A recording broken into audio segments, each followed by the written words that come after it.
Tony, is that really a game that sums up Dundee's season for you? No, not at all.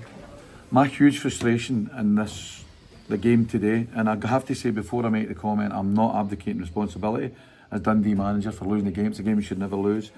But the decision to disallow the second goal, in my opinion, is we're in a situation now where we've got officials that are finding a way to disallow goals. And it changes the absolute dynamic of the game. You know, we go in at 2-0.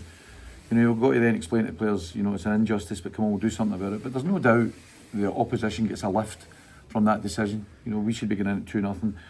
Antonio Portales scores a fantastic goal with his right foot in the top corner, and an even better one with his left foot.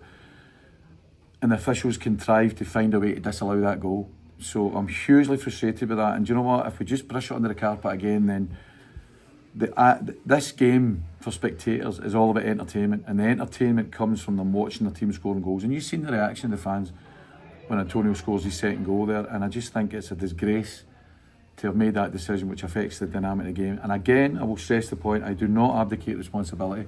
Our second half performance, they came out in the front foot, they had a lift from that decision. We went deep and we allowed them back into the game, but not much in a runner. And then at one each, when they get a player sent off, we go for it. You know, we take off a defender, we put on an attacker, we go 4-4-2, and we shouldn't lose that. You know, it's a ridiculous goal to lose the match on, and what could have been an important point the way the results went today.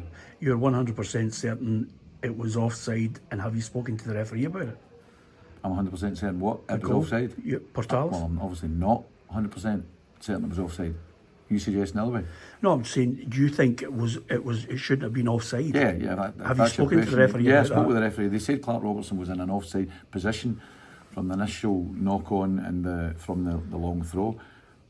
But in my opinion, it doesn't affect anything in the lead up to that play that Portales hits a left foot shot in the top corner. If anything, it's Joe Shaughnessy that's challenging the player when it drops to Portales. So, yeah, I'm hugely questioning that. Kevin Clancy told me, but it's not his decision. Referees don't referee games anymore. Linesmen, what do linesmen do? Linesmen give throw-ins. There's no an offside decision gets made anymore. And it's continually getting these decisions wrong. So that's where the frustration comes from me. If you get a call on Monday to say that, you know, that they're sorry that they got it wrong. Doesn't matter on Monday. It doesn't matter. It's Saturday when it matters. And listen, again, I'm really stressing the point here that I am not advocating responsibility as Dundee manager.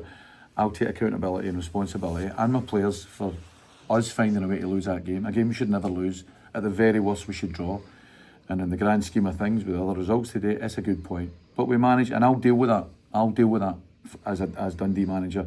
But I would just ask there to be as much transparency in terms of accountability and responsibility for the officials that took part in the game today. Where do you think it went wrong?